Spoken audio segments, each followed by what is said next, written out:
어제 낮 12시쯤 경기도 포천시에 있는 한 지역 농협. 사복경찰 10여 명이 들이닥칩니다. 곧이어 이들에 둘러싸인 채 한 남성이 끌려 나옵니다. 고객의 집을 찾아가 강도짓을 벌인 농협 직원 황모 씨입니다. 출근 전인 새벽 2시쯤 황 씨는 검은 모자와 마스크를 쓴 채 80대 노부부가 사는 아파트에 침입했습니다. 이들을 흉기로 위협해 몸을 묶어놓은 뒤 현금 2천여만 원과 귀금속 등 모두 6,500여만 원을 빼앗아 달아났습니다.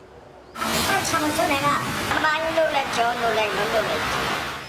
거액의 현금이 보관돼 있던 집을 황 씨는 어떻게 알았던 걸까요? 이달 초 황 씨가 일하던 은행에 노부부가 찾아왔습니다. 황 씨 바로 옆 창구에 앉은 노부부는 현금 3억 원을 찾으러 왔다고 말했습니다. 대화 도중 집 주소까지 큰 소리로 불러줬습니다.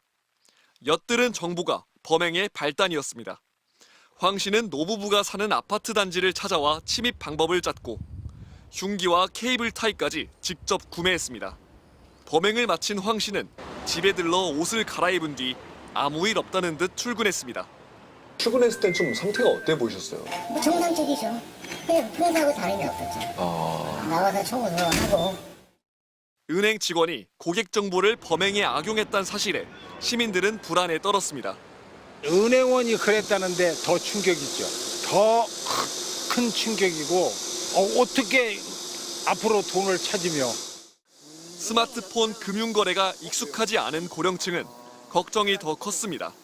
카드 같은 걸 잘 쓸 줄 모르는 게 은행으로 가서 직접 상담을 하고 주소를 맞냐고 물어보면 네 맞다고 고개 끄덕끄덕하고. 범행 동기와 관련해 황 씨는 계속 함구하고 있으며 별다른 빚도 없는 상태인 것으로 전해졌습니다. 경찰은 오늘 밤 황 씨에 대해 구속영장을 신청할 예정입니다.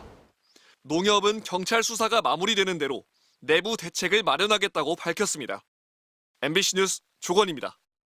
경기도 포천시에 있는 한 아파트 정문입니다. 경찰차 2대가 연달아 지나가고 곧이어 구급차도 도착합니다. 오늘 새벽 4시쯤 이곳 3층에 있는 한 세대에 무장 강도가 들었습니다. 강도는 지금 뒤로 보이는 1층과 2층의 철제 난간을 타고 3층으로 올라가 방충망을 찢은 뒤 집 안으로 침입했습니다. 당시 집안에는 80대 노부부가 자고 있었습니다. 강도는 부부를 흉기로 위협하며 준비해온 케이블 타이로 두 손을 묶었습니다.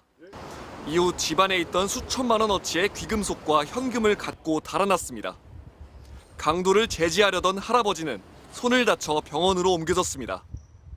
참았어 내가. 많이 놀랬지. 범행 8시간 뒤 강도는 이 아파트에서 1km 정도 떨어진 한 은행 안에서 붙잡혔습니다. 강도의 정체는 바로 이 은행 직원인 30대 남성.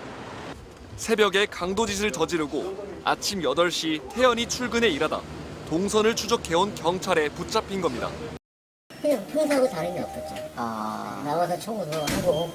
너무 성실하고 다 놀랬어요 지금. 다 놀래가지고. 해당 은행에서 약 7년 동안 일한 이 남성은 최근 예금 인출 업무를 맡고 있었습니다. 강도 피해를 당한 노부부는 이달 초 이 은행에서 현금 3억 원을 인출했습니다. 경찰은 업무 중 노부부의 거액 인출 사실을 알게 된 은행 직원이 자택 주소까지 확보해 범행을 저지른 것으로 보고 있습니다. 은행 직원은 경찰 조사에서 자신의 혐의를 모두 인정했지만 범행 동기에 대해선 함구하고 있습니다. 현금의 행방과 관련해 자백을 받은 경찰은 내일 이 은행 직원에 대한 구속영장을 신청할 방침입니다. MBC 뉴스 조건입니다.